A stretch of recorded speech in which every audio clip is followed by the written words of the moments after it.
Donc voici la boîte de la lampe LED Lancer AF8R Work. Sur la face avant, vous avez quelques informations, dont sa puissance maximum de 4000 lumens. Et à l'arrière, vous avez de plus amples informations, donc on sait qu'elle va de 500 à 4000 lumens. À 500 lumens, vous avez 14 heures d'autonomie. À 4000 lumens, vous en avez 1h30, qui est plutôt pas mal. Sachant qu'en plus, donc ça c'est l'autonomie, mais si vous le branchez sur secteur, vous aurez une autonomie illimitée parce qu'on peut l'utiliser active sur le secteur, et ça change par rapport aux anciens modèles. Vous avez aussi une option supplémentaire que je n'ai pas, c'est pour connecter le Bluetooth. Donc sur l'ancienne lampe, c'était intégré le Bluetooth. Là, il faut un module supplémentaire que je n'ai pas.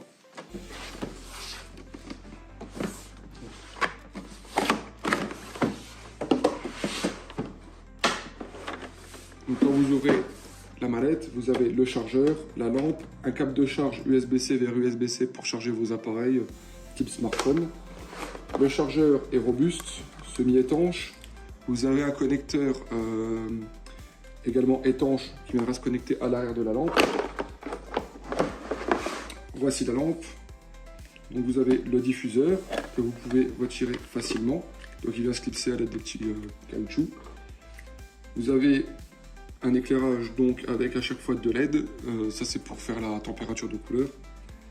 Et à l'arrière vous avez donc la connectique de charge, un port de charge USB-C pour brancher votre smartphone et le panel de commande. Au niveau des fixations, donc vous avez la poignée, donc elle suggère, vous pouvez coincer la poignée. Vous pouvez également utiliser la bande magnétique à l'arrière. Vous avez ici un trou pour pouvoir y fixer une vis ou quoi que ce soit. Le problème, c'est que si vous vissez quelque chose, vous ne pourrez plus la refermer parce qu'il n'y a pas assez d'espace. Donc elle sera toujours utilisée comme ceci. Un autre avantage par rapport à l'ancienne, c'est que vous pouvez faire un 360. Donc ça vous permet par exemple de la pencher de cette manière. Voilà, pour ne pas la déplier entièrement si vous n'avez pas la place par exemple. Donc pour les fonctions, nous allons regarder la notice, les options. Donc ici la première chose, on vous dit une fois clic, donc on-off, c'est assez simple. Ensuite pour régler la puissance lumineuse, donc vous avez les boutons plus et moins. Donc ça c'est aussi assez simple. Ensuite vous avez ici donc, le témoin de charge, donc vous appuyez sur un bouton, ça vous dira la capacité maximale de la batterie. Donc pour le connecteur déjà, il suffit de le retirer. Voilà. Vous enlevez le petit caoutchouc et vous avez juste à le clipser. Il faut juste trouver l'ergot. Voilà. Vous tournez, c'est clipsé. C'est clipsé. Voilà. Ça se clipse tout seul. Et là, ça bouge plus. Et c'est étanche. Pour l'enlever, vous tournez d'un quart de tour. Et c'est rangé. Bon, on va dire que c'est quand même mieux que les connecteurs comme ceci. Au moins, ça évite que ça s'ouvre tout le temps, ça se referme. Après, c'est plus très étanche. Donc, le panel de commande. Donc, si on fait comme la notice a dit, j'appuie, on attend 5 secondes. Voilà. Et on va me dire que je peux rester pendant 8 heures. Maintenant, si je la mets à 50%, théoriquement, au bout de 5 secondes, ça devrait m'afficher que je peux rester 2 heures. Voilà.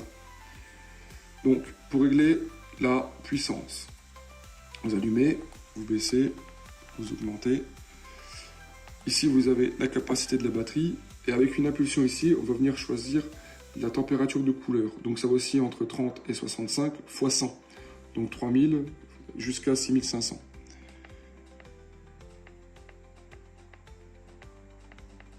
Donc, je vais refaire un passage face caméra.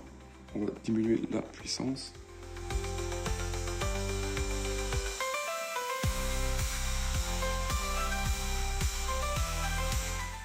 Maintenant, on va essayer avec le diffuseur.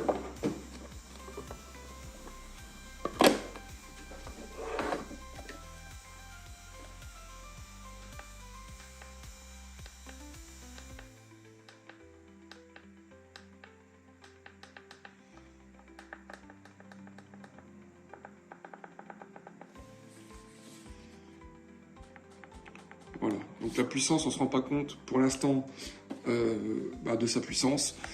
On va voir ça tout de suite avec une mise en situation.